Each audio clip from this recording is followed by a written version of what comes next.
소중한 나. 무한한 행복.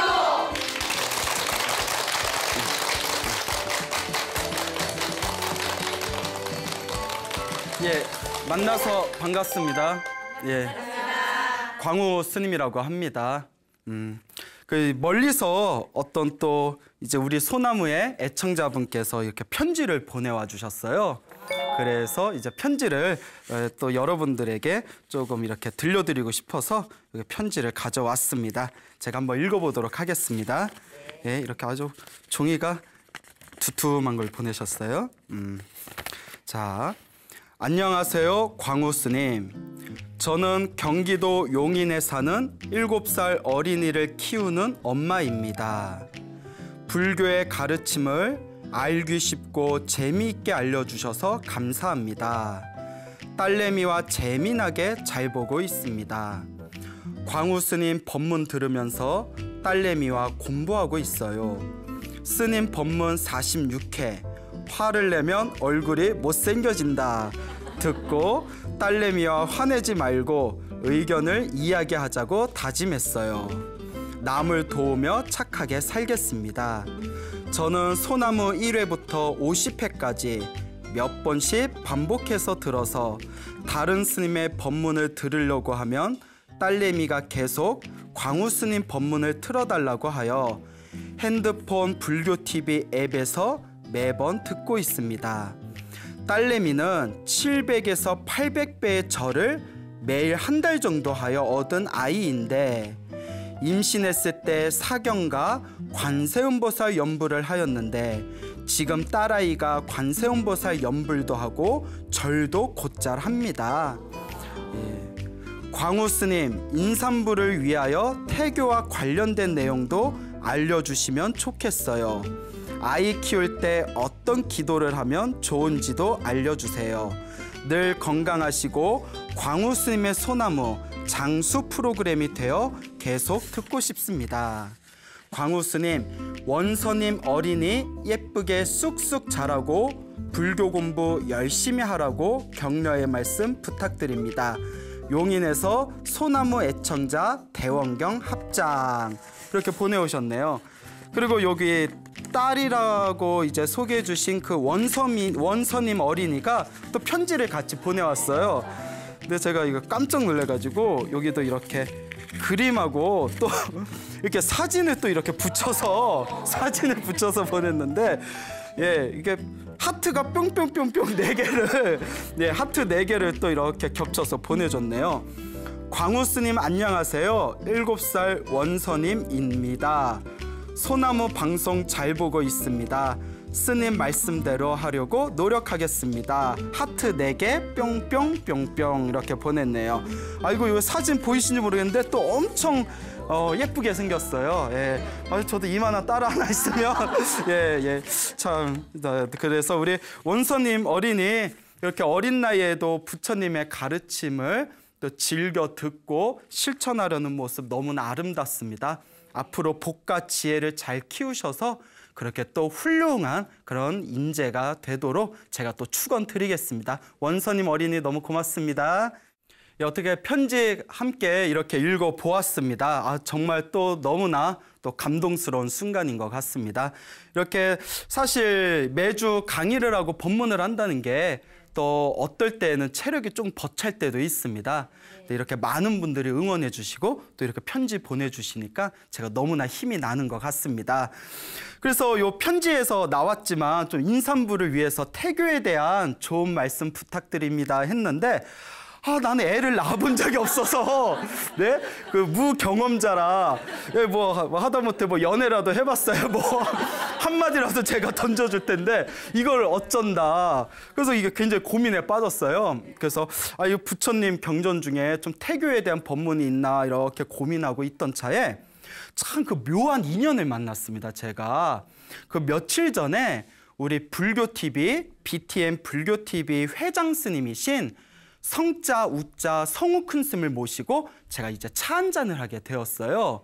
그때 이제 이거 정말 신기한 일이다 하고 느꼈던 게 저희 회장 스님이신 성우 큰 스님께서 오래전부터 우리 이 세상에서 가장 소중한 존재는 사람이고 훌륭한 인재를 키우는 최상의 방법은 바로 태교이다라는 태교 교육론에 대해서 주장하시면서 우리 한국에서도 불교적 태교 방법의 제1인자로 손꼽히는 분이십니다. 그런 분하고 이렇게 차를 마시면서 우연찮게 이렇게 태교에 대한 좋은 말씀을 해주셨는데 그때 제가 가슴으로 아이고 정말 신기하다. 그래서 저도 이번에 내가 태교에 대해서 뭔가 좀 강의를 해야 되는데 오늘 이렇게 내가 귀한 또 말씀을 듣게 되었구나 하면서 제가 너무 신기하다 깜짝 놀랐던 적이 있었습니다. 그래서 참 이런 거 보면 좀 신기하죠? 어쩜 이렇게 타이밍이 잘 맞을까? 그래서 오늘은 우리 성우 큰 스님께서 말씀해 주신 그 태교의 좋은 가르침 그 내용을 주제로 해서 오늘 한번 이야기를 펼쳐보도록 하겠습니다. 여러분들 어떻게 다 애 낳아 보셨습니까? 네, 낳아 보셨어요? 아마 처녀분도 계실 텐데 여러분들 어떻게 그 태교 잘 해보셨습니까? 표정이 예. 아니, 태교는요 그냥 10개월 지나니까 그냥 쑥 하고 나왔어요. 뭐 또 이런 분도 계실 텐데 태교가 굉장히 중요하다는 것은 옛날부터 들어보셨죠? 그 서양에서도 태교라는 것을 오래전부터 굉장히 중요하게 여겼나 봅니다. 그래서 종의 기원이라는 그런 위대한 저술을 이제 쓴 아주 유명한 학자 찰스 다윈이라는 사람이 있었어요. 들어보셨죠? 그래서 이 찰스 다윈이 이제 진화론을 주장하던 분이지 않습니까? 이 찰스 다윈에게 어느 날 굉장히 이제 그 유명한 귀족의 부인이 이렇게 찾아왔답니다. 그래서 이 귀족 부인이 선생님, 제가 아이를 낳은 지 한 3개월 정도가 지났는데 제가 일찌감치 우리 아이를 영재 교육을 시키고 싶습니다. 영재 조기 교육을 시키고 싶은데 좀 좋은 말씀, 지도 편달 부탁드립니다 했더니 이 다윈이 딱 듣더니 이미 늦었습니다 하는 거예요. 이미 조기 교육은 늦었습니다. 아니, 낳은 지 3개월뿐이 안 됐는데 뭐가 늦습니까? 이러니까 이미 낳기 전에 뱃속에 있었을 때부터 이미 교육을 했어야 합니다. 조기 교육은 이미 늦었다고 생각해도 무방합니다라는 그런 유명한 일화가 전해지고 있다고 합니다. 자, 서양에서도 이렇게 태교라는 것을 굉장히 중요하게 여겼나 봐요. 그런데 우리 동양의 옛날부터 전해진 태교법은 더 큰 깊이와 의미가 담겨져 있습니다. 그래서 동양의 태교 방법론에서 다음과 같은 유명한 구절이 있습니다. 여러분들 들어보신 분들 계신지 모르겠는데 좋은 스승을 만나서 10년 동안 공부한 것보다 어머니 뱃속에서 10개월 공부한 것이 더 낫다. 그러니까 어머니 뱃속에서 10개월 동안 태교를 한 것이 더 낫고 어머니 뱃속에서 10개월 태교한 것보다 임신하기 전에 하루를 교육한 것이 훨씬 더 낫다. 이미 임신하기 전에. 우리가 흔히 태교라고 하면 아이를 가져서 10개월 동안 뱃속에 있는 아이를 잘 교육시키고 뱃속에서 잘 키워나가는 것을 태교, 올바른 교육이라고 여기지 않습니까? 우리 옛날 조상님들의 지혜는 뱃속에 이미 들어간 순간에 이미 늦었다는 거예요. 그래서 다 커가지고 10년 동안 좋은 스승 밑에서 10년을 공부한 것보다 어머니 뱃속에 10개월 교육이 더 훌륭하고 10개월 교육보다 애를 갖기 전에 차라리 애를 갖기 전에 하루 전에 오히려 공부한 것이 차라리 더 낫다라는 말이 있을 정도라는 것이죠. 그만큼 이 아이를 갖는다는 것을 우리 옛날의 조상님들께서는 또 이 과거, 현재, 미래를 꿰뚫어 보는 선지식들께서는 굉장히 중요하게 여기던 핵심이다라는 것을 우리가 기억할 필요가 있습니다. 그래서 우리가 흔히 이런 이야기 하지 않습니까? 태교라는 것이 우리가 이제 밭에다가 씨앗을 심어가지고 그것을 이제 잘 가꾸기 위해서 비료도 주고 물도 주고 무럭무럭 열매를 맺는 것을 우리가 태교라고 여기지 않습니까? 그런데 정말 중요한 거는 씨앗을 뿌리기 전에 먼저 밭을 잘 가꾸고 잘 가꾼 밭에다가 좋은 씨앗을 제대로 심어야 된다는 거예요. 그러니까 막 보잘것없는 영양가 없는 밭에다가 시원찮은 씨앗을 심어서 아무리 잘 키워봤자 열매가 제대로 열린다 안 열린다? 안 된다는 거죠. 그 전에 밭부터 잘 가꾸고 밭은 누구를 말하는 겠어요? 그렇죠. 엄마. 엄마를 뜻하는 거고 씨를 잘 뿌려야 된대요. 씨는 누구겠어요? 아빠. 그러니까 씨하고 밭이 만나기 전에 이미 씨앗은 씨앗대로 좋은 씨앗을 만들어야 되고 밭은 밭대로 좋은 밭을 잘 가꾸어야지. 이미 형편없는 밭에다가 아무 씨앗 뿌린 뒤에 이제부터 잘 가꿔야지 해봤자 늦어버린다는 거예요. 이런 이야기 슬슬 들으니까 태교 못한 게 조금씩 아쉽지 않으세요? 예, 이제 와서 후회하면 뭐예요? 예, 자, 이만큼 태교가 중요하다는 겁니다. 여러분, 우리 중생들이 태어나고 죽고 태어나고 죽는 삶을 반복한다고 합니다. 그것을 두 글자로 윤회라고 부르죠. 태어나고 죽고 죽은 뒤에 또다시 태어나고 죽고 태어나고 죽음을 반복하면서 자기 업보대로 살아간대요. 여러분, 업보라는 말 들어보셨죠? 아이고, 내가 전생에 무슨 업을 많이 지었길래, 내가 전생에 어떤 업보가 있었길래, 이런 표현 쓰지 않습니까? 이 업보가 어디서 나온 거죠? 그렇죠. 전생에 자기가 지은 행위의 결과입니다. 전생에 내가 좋은 업을 많이 지었으면 선업의 힘에 의해서 이번 생에 행복하게 살아갈 것이고, 전생에 나쁜 업을 많이 지었으면 이번 생에 악업의 힘에 의해서 불행한 삶을 살게 된다는 것이 바로 윤회 업보론이 되겠죠. 그래서 인과 업보다. 내가 심은 대로 그 업보를 누가 받는다? 내가 받는다는 것입니다. 이렇게 중생은 자기 업보대로 살아가게 되는데, 우리가 다음 생에 태어날 때, 다음 생에 태어나서 살아가게 되었을 때, 다음 생에 태어나서 살아가면서 죽음을 맞게 되었을 때, 우리가 태어날 때 왜 태어났는지를 사실 몰라요. 여러분 알아요? 몰라요? 모르죠. 우리가 사실 살아가면서 가끔씩 허공을 보면서 내가 왜 사나 싶을 때가 있어요. 그렇죠? 그래서 유명한 그 이야기 있지 않습니까? 왜 사냐고 물으면 그냥 웃지요. 예, 나도 모르거든. 아니, 몰라요. 선생님 왜 살아요? 글쎄요. 왜 살까요? 그 죽을 때 내가 죽은 뒤에 어디로 가는지 알아요? 몰라요? 모르죠. 이와 같이 태어난 것도 자기 업보로 태어나는 겁니다. 살아가는 것도 내 업보로 살아가는 거래요. 죽은 뒤에도 내 업보대로 다시 태어나는 겁니다. 이렇게 내가 지은 업대로 태어나고 죽음을 반복하는 것을 업보중생이라고 부릅니다. 업보중생, 업을 가지고 자기가 태어나고 죽음을 반복하는 윤회 속에 살아가는 중생을 업보중생이라고 하죠. 대부분의 중생들은 업보중생이에요. 그래서 내가 살아가면서 펼쳐지는 모든 일들이 사실 다 누가 지은 업이다? 내가 지은 업대로 만나는 거예요. 자, 그런데 불교에는 업보중생의 다른 반대말이 있습니다. 이른바 원력소생이라고 부릅니다. 무엇이라고 부른다고요? 원력소생. 원력이라는 것은 소원의 힘입니다. 내가 원하는 힘. 소생은 태어났다는 거예요. 그러니까 내가 지은 업보에 의해서 얼떨결에 태어나는 게 아니라, 뭐 얼떨결에 하고 태어났다가 하고 죽는 게 아니라, 내가 다음 생에 이런 삶을 살겠다라고 기도하고 수행을 해서 원력, 소원의 힘을 세워서 내 소원의 힘대로 다음 생을 결정할 수 있는 것을 원력소생이라고 합니다. 업보중생은 내가 왜 태어나는지 왜 죽는지도 모르고 태어나고 죽는 것이라면, 원력소생은 내가 바라는 원력, 간절한 어떤 소원의 힘에 의해서 복과 지혜를 가지고 좋은 업을 가지고 세상에 태어나서 전생에 내가 지었던 소원의 힘, 원력대로 살아가는 것이 바로 원력소생이 되겠습니다. 그래서 우리가 그 얼떨결에 남녀가 서로 눈이 마주쳐서 밤에 만리장성 쌓다가 얼떨결에 씨를 뿌려가지고 얼떨결에 아이를 낳아버리면 그런 아이를 우리가 업보중생이라고 부릅니다. 엄마, 부모님의 업에 의해서 자기가 전생에 지었던 업에 의해서 서로가 끼리끼리 만난다고 하죠. 비슷한 업끼리 만나게 되어서 태어나게 된 중생을 업보중생이라고 하죠.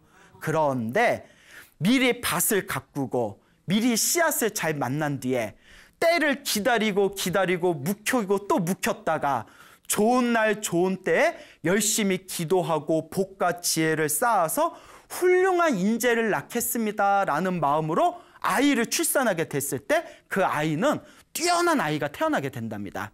그렇게 뛰어난 아이가 복과 지혜를 가지고 이 세상에 태어날 때 우리는 그 아이를 원력소생이라고 부르게 되는 겁니다. 그래서 우리 주변의 역사적인 위인들을 보면 원력소생으로 태어나신 분들이 굉장히 많습니다. 그런 원력소생으로 태어나신 분들의 이야기만 모아놔도 책 한 권이 될 거예요.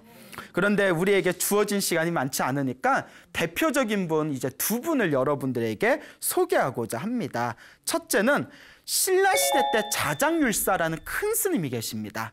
이 신라시대 때 자장율사, 이 자장스님의 아버지가 김무림이라는 그런 어떤 그 지체 높은 양반의 어떤 후손이셨는데, 이 김무림이라는 분이 이름이 김자 무자 림자예요. 이 김무림이라는 분이 오랫동안 아들이 없었다고 합니다. 그래서 너무나 애타게 아들을 이제 갖고 싶어서 고민을 하다가, 그래 내가 부처님께 관세음보살님께 한번 내가 기도해보자라고 원력을 세우게 되죠. 그래서 이제 관세음보살님에 대해서 우리가 소개해놓은 그 관세음보살 보문품이라는 책에 보면, 관세음보살님을 간절하게 부르면 그 복이 많은 아들을 낳게 해주거나 단정한 예쁜 그런 또 지혜로운 그런 여자애를 낳을 수 있도록 가피를 내려주신다라는 구절이 있습니다. 그래서 이 김무림이라는 분이 관세음보살님 불상을 하나 조상을 합니다. 관세음보살님 불상을 조상한 뒤에 아주 간절한 마음으로 기도를 합니다. 거룩하신 불보살님, 관세음보살님, 저에게 아들 하나만 점주해 주신다면 우리 불교계의 큰 대들보가 되도록 제가 잘 키우겠습니다. 저에게 아들을 이렇게 내려주시면 제 아들이 불교계의 큰 인물이 되도록 제가 만들겠습니다. 부디 아들 하나만 첨지해 주십시오라고 간절하게 기도를 했는데, 어느 날 이 김무림의 아내가 꿈을 꾸게 됩니다. 태몽이라고 하죠. 네, 여러분들 자녀분들 어때 태몽 다 꾸셨나요? 네. 근데 이 김무림의 아내가 어떤 태몽을 꿨냐면, 하늘에서 별이 뚝 떨어져서 품속에 별이 들어오는 꿈을 꿨어요. 그러니까 하늘에 별이 쑥 들어와서 이제 품속에 싹 이제 들어오는 그런 꿈을 꾸고 나서 태기를 느끼고, 나중에 4월 초파일 부처님 오신 날에 아이를 낳게 됩니다. 야, 부처님 오신 날에 아이를 낳은 거 보면 정말 부처님하고 깊은 인연이 있는 거예요. 그 아이가 선덕여왕 시대에 한국 불교를 크게 부흥시키고, 또한 종교적으로 정치적으로 큰 족적을 남긴 자장율사가 되십니다. 이와 같이 간절하게 부처님께 기도를 해서 복과 지혜가 뛰어난 아이를 낳을 수 있는 그 아이의 삶을 우리가 무슨 소생이라고 부른다? 원력소생이라고 부르는 거예요. 복과 지혜가 있는 아이를 받게 된 거죠. 자, 그리고 또 두 번째 대표적인 원력소생의 또 이제 위인이, 여러분들 이제 드라마에서 한 번씩은 보셨을 겁니다. 무학대사가 되겠습니다. 조선시대 이성계 왕사, 이성계 스승이었던 이 무학대사가 태교를 통해서 태어난 복과 지혜를 갖춘 존재였습니다. 그런데 태교를 몇 대를 태교를 했냐? 1대도 아니고 2대도 아니고 5대를 태교를 했대요. 5대를 태교를 했답니다. 참 대단한 집안이에요. 그래서 이 무학대사의 5대조 할아버지께서 원래 고려시대 때 유명한 장군이었다고 합니다. 이제 성은 박씨고 이제 박서라는 이름을 가진 이 유명한 장군이었는데, 몽골군이 쳐들어왔을 때, 고려시대 때 몽골군이 쳐들어오지 않습니까? 그때 이제 치열하게 나라와 민족을 지키기 위해서 싸웠으나 그 20만 대군의 몽골군을 이기지 못하고 이제 참패를 당하게 됩니다. 그래서 이제 울분을 씻지 못하고 산속으로 이제 다니면서 마음에 한을 품고 나라와 민족을 걱정하면서 살아가다가 어느 날 이제 합천 해인사에 들어가게 됩니다. 여러분 합천 가야산 해인사라고 아세요? 예, 거기에 팔만대장경이라고 있지 않습니까? 합천 해인사의 큰 법당에 들어가서 그곳에서 나라와 민족을 위해서 간절하게 기도를 올렸답니다. 간절하게 기도를 올리고 또 간절하게 기도를 올렸을 때 큰 법당에 앉아 계시는 그 비로자나 부처님 불상이 기도를 하고 있는데 갑자기 불상이 벌떡 일어나더래요. 불상이 벌떡 일어나더니, 여러분 기도하는데 불상이 일어나는 거 봤어요? 못 봤어요? 못 봤어요? 기도를 제대로 안 했구나. 근데 봐도 좀 이상해요. 불상이 벌떡 일어나더니 불상에서 이렇게 밑으로 내려오더니 그 기도를 하고 있는 박서 장군을 다 어루만져 주면서 그대의 5대 후손 중에 새 나라를 여는 그런 열쇠가 출현하게 될 것이다. 이 민족과 나라의 새 나라와 새 민족을 여는 큰 인물을 5대 후손에서 보게 될 테니까, 그러니까 그대는 이렇게 그 자손들을 위해서 열심히 복과 지혜를 닦아라 하면서 예언을 하는 그런 어떤 기이한 현상을 보게 됩니다. 그때 이제 가슴이 뻥 뚫린 느낌이 든 이 박서 장군이, 그래, 부처님께서 내 5대 후손으로 해서 훌륭한 자손이 태어난다고 했으니까 내가 지금부터 우리 자손들을 위해서 제대로 태교를 해야 되겠다 해가지고 자손 대대로 유언을 남기기를, 나로부터 5대 후손의 큰 인물이 출현할 거니까 내 자손들은 5대 후손이 출현할 때까지 무엇을 열심히 해라? 태교를 열심히 해라. 5대째를 태교를 한 겁니다. 그래서 그 박서 장군 아들 때부터 자손들이 항상 이제 자라게 되면 산속에 들어가서 10년 이상씩 수행을 했대요. 10년 동안 복과 지혜와 기도를 하면서 이제 자기들 후손에 큰 인물이 출현할 것을 발언하면서 이제 태교를 하게 된 겁니다. 이건 보통 집안이 아니에요. 여러분들 지금 우리 중생들의 어떤 마음가짐을 보며 당장 내 자식, 내 배가 아픈 내 자식에서 큰 인물이 태어나길 바라지, 내 밑에 5대 후손이면 거의 뭐 200년인데 100년 이상 막 200년 막 300년 되는데 5대 후손을 생각하면서 태교할 자신 있으세요? 그러니까 우리 집안에 큰 인물이 안 나오는 거야. 예? 그러니까 여러분들 우리 집안에 큰 인물이 안 나오는 거예요. 그런 장대한 미래 계획을 세워놓고 5대의 복을 짓고 5대의 지혜를 닦아서 나오게 된 아이가 바로 누구였다? 무학대사였다는 거예요. 이것이 바로 무슨 소생이다? 원력소생이라는 겁니다. 이와 같이 태교가 중요하다는 것이죠. 그래서 옛날부터 큰 인물을 우리가 만들어낼 때에는 미리, 옛날부터 의식이 있던 분들은 미리 부인을 만나기 전에, 남편을 만나기 전에, 그리고 합궁을 하기 전에, 합방하기 전에 이미 그 남편과 뭐 첫 잠자리, 첫날 밤을 보내기 전에 뭐 100일 기도를 한 뒤에 첫날 밤을 보낸다거나 이런 방법을 사용했던 것입니다. 그만큼 태교가 중요하다, 중요하지 않다? 중요하다는 것이죠. 요 근래 들어서 태교 교육론이라는 것이 굉장히 많이 사람들에게 알려지고 있습니다. 그래서 이미 오래전부터 서양에서도 이 태교에 대해서 과학적인 접근을 하고 있습니다. 그래서 제가 본 자료들에 의하면 간단하게 소개를 드리자면, 서양에서 요새는 그래도 뭐 서양의 어떤 과학적인 근거를 둬야 요새 사람들 믿지 않습니까? 그 서양에서 어떤 연구 결과 발표가 있었나 하면요, 그 산모를 상대로, 아이를 가지고 있는 산모를 상대로 두 그룹을 나눴다고 합니다. 한 그룹은 일찍 자고 일찍 일어나고, 한 그룹은 늦게 자고 늦게 일어나고, 그래서 두 그룹으로 나눈 뒤에 나중에 아이를 낳았지 않습니까? 그 아이들의 생활 패턴을 파악을 해봤더니, 엄마가 산모였을 때 일찍 자고 일찍 일어난 엄마의 생활 리듬과, 그리고 늦게 자고 늦게 일어난 엄마의 생활 리듬과 그 아이들의 생활 리듬이 일치하는 것을 명확하게 결과를 유추해 볼 수가 있었다고 합니다. 그 엄마의 평소의 생활 태도를 아이가 그대로 받는다는 거예요. 무슨 말인지 아시겠죠? 그리고 또 이런 연구 결과도 있어요.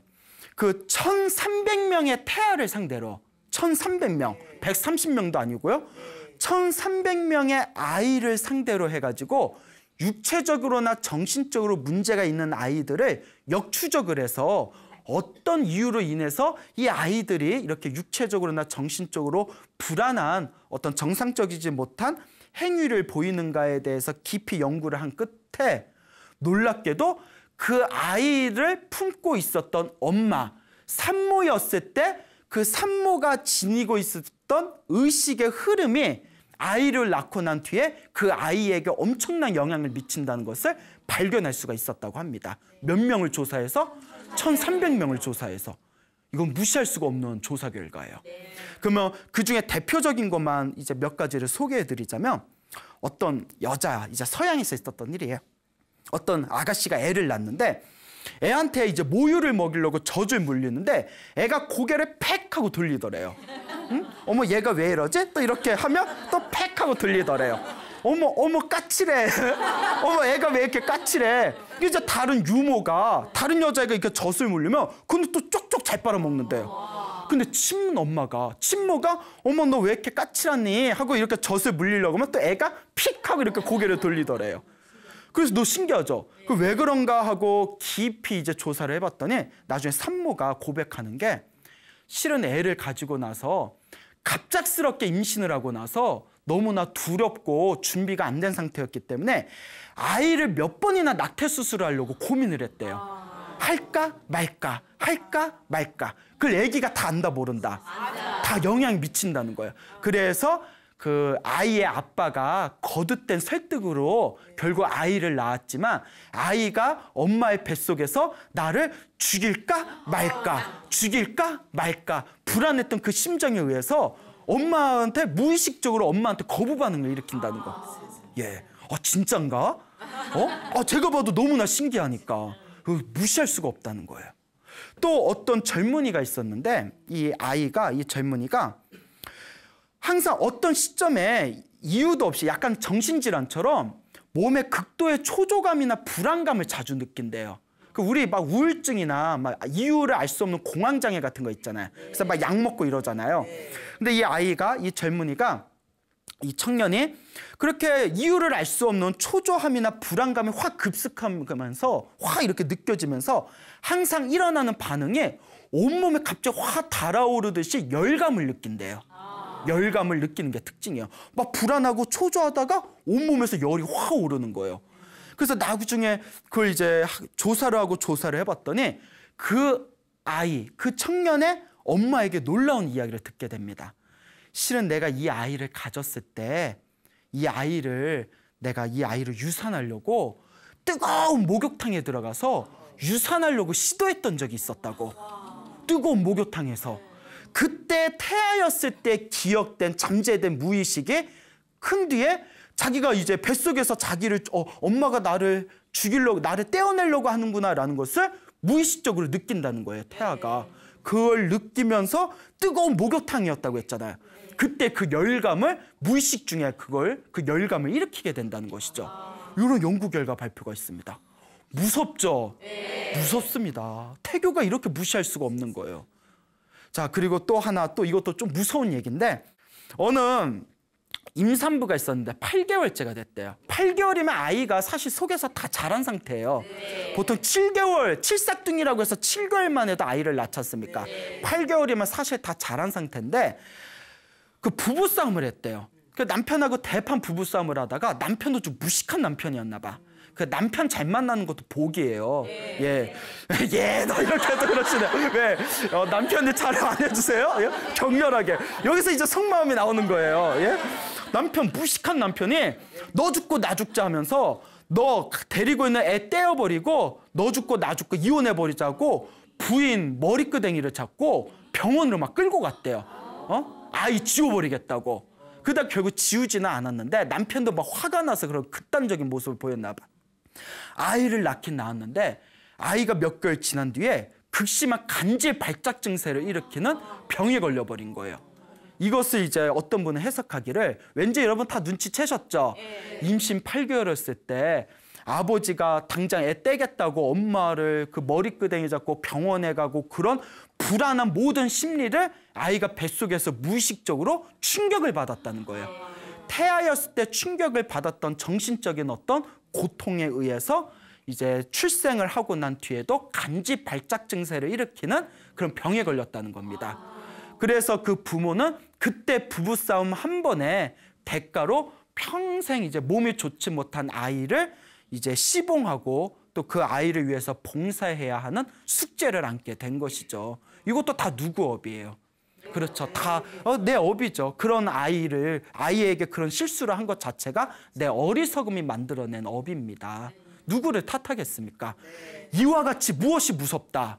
태교라는 거. 뱃속에서 아이가 보고 느끼고 감지하는 인식이라는 것을 우리가 절대 무시하면 된다, 안 된다?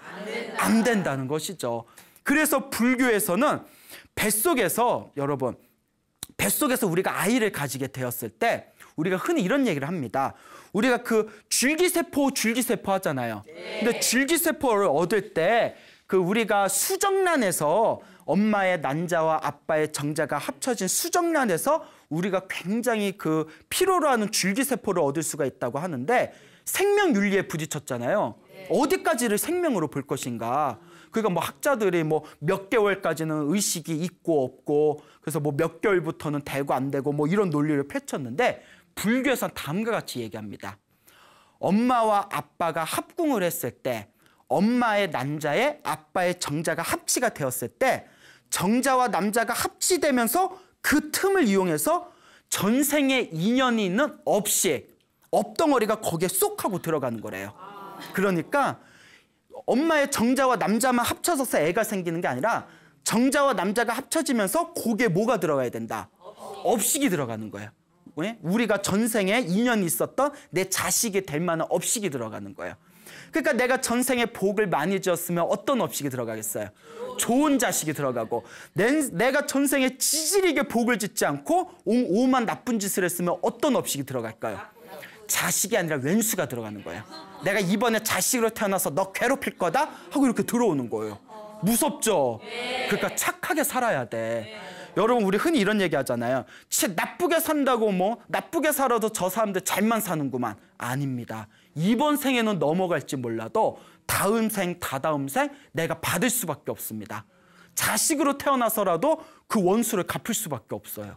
이게 불교의 인과응보입니다. 그러니까 죄 짓지 말고 삽시다. 착하게 살아야 돼요. 인과응보를 믿어야 돼요. 그래서 정자와 난자가 만났을 때 그때 업식이 쏙 들어가기 때문에 합궁에서 정자와 난자가 만나서 수정란이 딱 됐을 때 우리는 이미 그걸 생명으로 봅니다. 그때 이미 업식이 들어가 있는 거예요. 그때부터 들을 수 있고 감지할 수 있고 인식할 수 있다는 거예요. 부처님 말씀에 의하면. 무슨 말인지 알겠죠? 그렇기 때문에 낙태는 불교에서 살인으로 봅니다. 예. 물론 뭐 낙태할 수밖에 없는 굉장히 그런 어떤 뭐 슬픈 사연들도 있을 수는 있습니다. 그렇기 때문에 불교에서는 낙태를 살인으로 보지만 그렇다고 뭐 무조건 낙태하지 말아라라는 말도 하지는 않습니다. 그렇지만 불교는 생명 존중 사상이기 때문에 엄밀히 말하면 낙태하는 것에 반대하는 입장이죠. 왜? 생명이니까.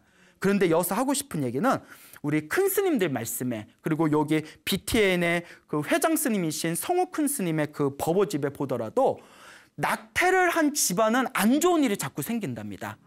그 낙태를 했을 때 뱃속에 있는 아이가 한을 품고 그것이 업보가 되고 업장이 돼서 집안에 좋지 못하거나 나중에 낳은 아이가 먼저 번에 낙태한 아이들의 어떤 좋지 못한 업보의 힘에 의해서 자식들한테도 좋지 못한 어떤 영향을 미친다는 거예요. 불교계에는 그런 이야기가 많습니다. 그래서 이런 이치를 아시는 분들이 불교를 몰랐을 때 실수로 낙태하신 분들도 나중에는 참회하고 후회하는 마음으로 뭐 백중이나 무슨 천도제 때 낙태 영가들 천도제도 올리고 하거든요. 이게 다 깊은 이치가 있는 거예요. 이 세계는 거대한 에너지로 이루어져 있고 낙태를 한 에너지도 낙태를 한 에너지, 좋지 못한 에너지로 항상 내 주변에 함께 맴돌고 있는 거예요. 이 에너지의 이론을 무시할 수가 없습니다. 알겠죠? 그러니까 뭐 여러분들이 뭐 낙태 같은 거 하실 리는 없겠지만 혹시 뭐 유산을 했거나 좋지 못한 그런 어떤 상황에 처하셨던 과거가 있는 분들이라면 아, 이것도 다 내 업보가 되는 거니까 먼저 떠나간 아이를 위해서 내가 기도하고 복을 많이 짓고 참회를 많이 해야 되겠구나라는 그런 마음을 가지셔야 됩니다. 내 업은 누가 받는다? 그것도 언젠가 내가 받을 수밖에 없어요. 불교는 어떤 분이 스님 불교가 너무 무서워요 이러는데 웬열? 불교가 무서운 게 아니에요. 그게 인과응보예요. 우주의 법칙입니다. 불교를 믿거나 믿지 않거나 내가 지은 업은 내가 받을 수밖에 없어요. 불교를 믿으니까 불교는 너무 무서운 것 같아요. 아닙니다. 불교를 믿든가 말든가 어떤 종교를 믿든 인과 업보의 법칙에서 벗어날 수 있다 없다. 벗어날 수 없다는 것을 명심하시길 바랍니다. 그러니까 여러분들도 이렇게 내가 뱃속에서 어떤 아이를 갖고 내가 어떤 마음을 품고 있냐에 따라서 내가 낳은 아이의 언행이 바뀌게 됩니다. 그러니까 여러분들 속 썩이는 아이들이 있으면 어머 저거 누구 닮았는지 몰라. 쟤 왜 저래 왜 저래. 누구 탓이에요? 그렇죠. 엄마 탓 아빠 탓이에요. 씨앗이 그렇고 밭이 그런 거예요. 그 밭은 어디에서 나왔어요? 나한테 나온 거고 그 씨앗이 어디에서 나왔어요? 내가 사랑한 내 아이의 아빠한테 나온 거잖아요. 그러니까 아이가 실수하고 아이가 못난 짓 했대? 애 탓만 하면 된다 안 된다? 안 된다. 내가 그렇게 낳은 거다. 그런데 왜 애 탓만 하느냐? 그러니 여러분들 항상 부처님의 가르침을 잘 배워가시면서 내가 어떻게 복과 지혜를 닦아야 내가 나의 인생을 아름답게 풀어나갈 수 있고 내 자식을 어떻게 아름답게 키워나갈 수 있을 것인가 고민해 보시기를 바랍니다. 알겠죠? 네. 자, 그런 의미에서 살펴봤을 때 그러면 스님, 태교를 어떻게 해야 되겠습니까? 라고 질문을 던진다면 그 성우 큰 스님의 그 태교 법문 내용에 보면 다음과 같은 좋은 내용이 있습니다. 그 3단계가 있대요. 3단계가 있는데 첫 번째 단계는 결혼하기 전에 영혼이 맑고 순수한 어렸을 때부터 태교를 해야 된답니다. 어렸을 때부터. 어머, 나 이제 결혼하니까 태교 준비해야지? 아니랍니다. 어렸을 때부터, 청소년 때부터. 근데 여러분 이 얘기 듣고 집에 가서 여러분들 자녀가 중학생, 고등학생인데 너 일로 와봐, 너 일로 와봐. 왜 엄마? 너 오늘부터 태교 좀 하자 이러면 애가 엄마 무슨 소리야? 나 이제 중고등학생인데. 그런데 어렸을 때부터 태교하는 게 중요하답니다. 무엇을 가꾸는 과정이다? 그렇죠. 밭을 가꾸는 과정이에요. 아시겠죠? 네. 밭은 빨리, 일찌감치 빨리빨리 비옥하게 만들어야 유리하지 않습니까?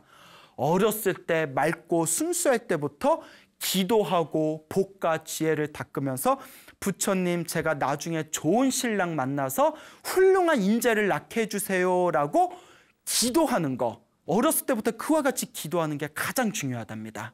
명심하셨죠? 예. 자, 그러니까 어렸을 때부터 준비해야 된다. 여러분들 어머 스님 저 태교를 안 해가지고 아이를 낳아버렸어요 하는 분들은 막둥이 한번 노려보세요. 막둥이. 근데 스님 지금 막둥이 낳기에는 제가 몸이 좀 그래요 하는 분들은 손주에 한번 기대해 보시기 바랍니다. 오늘 배웠잖아요. 내가 손주 한번 기대해 보겠다. 뭐 5대를 계획을 해가지고 무학대사를 낳은 집안도 있는데 한번 손주에서 한번 여러분들이 좋은 밭과 씨앗을 만드는데 일조를 해보면 어떨까 하는 생각이 듭니다. 두 번째, 왜 여자만 태교해야 되냐? 누구도 해야 된다? 아빠도 해야죠. 남자도 해야 된다. 남자도 해야 됩니다. 제가 말씀드렸죠. 밭도 중요하지만 무엇도 중요하다? 씨앗도 중요하다. 그래서 여기 BTN 불교TV 사장님이 구본일 사장님인데 요 구사장님이 당신도 이제 오래전부터 태교에 대해서 관심이 많으셨대요. 근데 그분이 이렇게 잠깐 차 마실 때 이렇게 하신 말씀이 스님 밭도 중요한데 씨앗이 제일 중요한 것 같습니다. 이러시더래요. 씨앗이 제일 중요한 것 같습니다. 밭도 중요하지만 그러니까 누구도 준비해야 된다? 남자, 아빠도 준비해야 된다. 엄마는 열심히 밭을 일구고 있는데 아빠는 밖에서 술 마시고 담배 피고 온갖 뭐 못된 짓, 나쁜 짓 하면서 그 밭이 좋으니까 내 씨앗 알아서 뭐 키우겠지 하고 그 씨앗을 뿌려버리면 의미가 없다는 거예요. 네. 밭도 훌륭하고 씨앗도 훌륭해야 된다.